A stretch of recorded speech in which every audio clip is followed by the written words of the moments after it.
Many happy returns.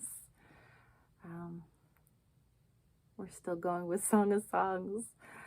Song of Songs 2-3 is what I'm going over today. And again, an analogy. I often, it is the story of this poor shepherd girl raised up into royalty, being chosen by King Solomon. So somebody with a scandalous past, somebody who led a horrible, rough life, gets raised up, and it's her journey into that place with him, maturity of a relationship with a king, and her finding her place with him.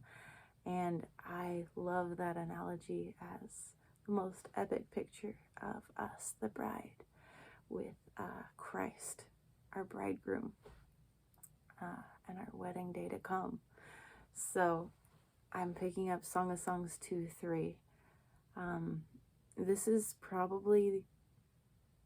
the first verse when I was reading Song of Songs that sucked me in and where it clicked. This is the first verse that I prayed over, that prayer that I talk about where I ask God, okay, give me the revelation of your word.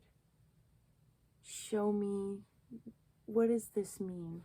This doesn't look like what does this mean? It's Greek to me. This verse right here. And it's really special to me because of that. It says, as an apple tree among the trees of the forest, she's speaking right now to her beloved. So is my beloved among the young men. With great delight, I sat in his shadow, and his fruit was sweet to my taste. She says, with great delight. That's an important word. That's going to keep coming up, and that's going to be a theme. But let me paint this picture for you. The picture that God gave me when I prayed over this and I didn't see it. She says, an apple tree among the trees of the forest. So is my beloved among the young men. So let me paint this picture for you. An apple tree, a fruit-producing tree in the midst of a forest. That's the picture she paints for us. So picture just regular forest trees, no fruit. And here in the midst of all of these unfruitful trees is one tree, an apple tree, producing good fruit, producing life. Now let's peel it back and look at what God sees. Where that apple tree stands, let's look at a cross. All right? The tree, the cursed tree that Christ was hung on, amongst the trees of the forest. Let's look around. His cross was placed in a sea of crosses, a forest of crosses, a forest of death.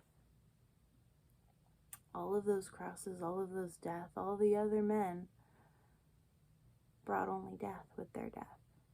They deserved their death. We all fell short. The wages of sin is death. Death produced death. Yet here is one death.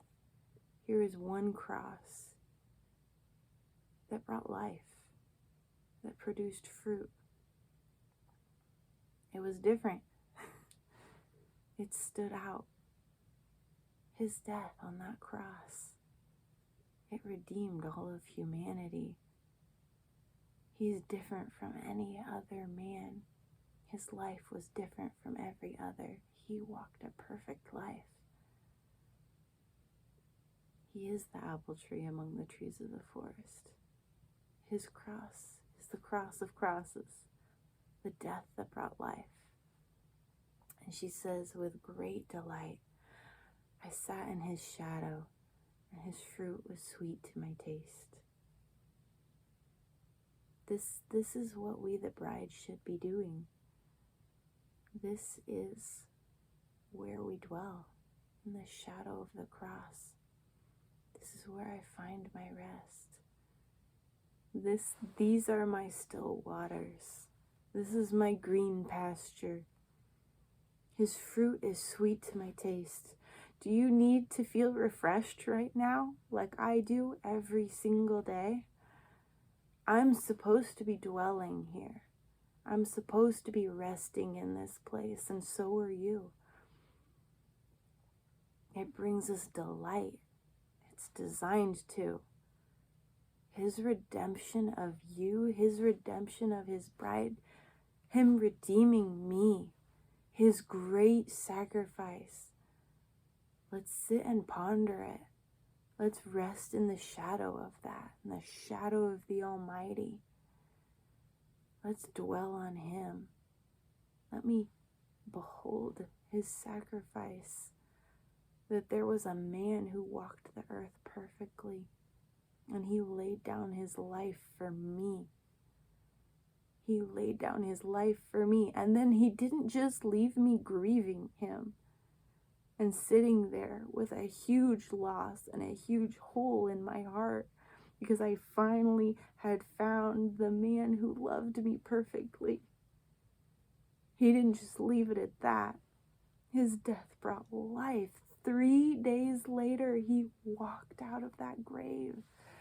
3 days later, my beloved conquered death.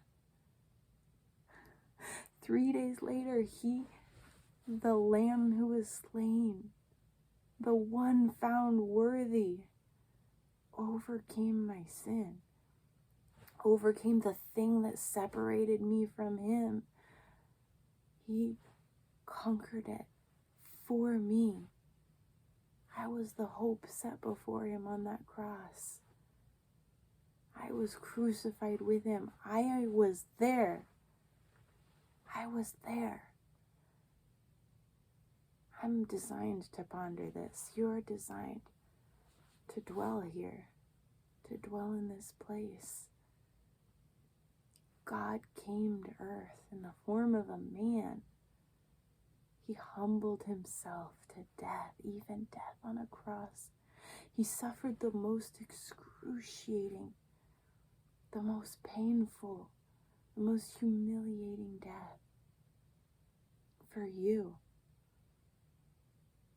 And he knew the entire time that it was worth it, because someday you would see it. Someday you would be in the shadow of that cross. And someday you would benefit from the fruit of it. That he would produce in you good fruit.